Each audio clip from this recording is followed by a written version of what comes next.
عاجل وبالفيديو. أول لقاء بين اللاعب عبد الرزاق حمد الله والمدرب وليد الركراكي بعد اعتذاره للمغاربة وعودته للمنتخب، ولحظة وصوله للمغرب تفرح كل المغاربة.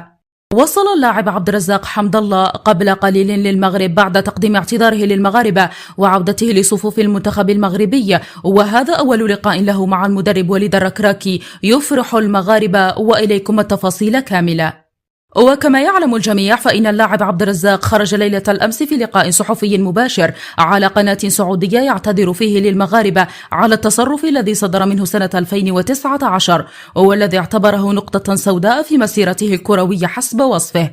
حيث في سنة 2019 ترك معسكر المنتخب وطار نحو السعودية بدون أي مبرر وبدون إذن، في الوقت الذي كان المنتخب المغربي في حاجة ماسة إليه. هذا ما تسبب في إبعاده عن المنتخب لمدة 3 سنوات، إلى أن قدم اعتذاره بشكل رسمي لكل المغاربة والجامعة المغربية لكرة القدم، ليكون بذلك أنهى فترة العناد والابتعاد وعودته لصفوف المنتخب المغربي قبل مونديال قطر 2022.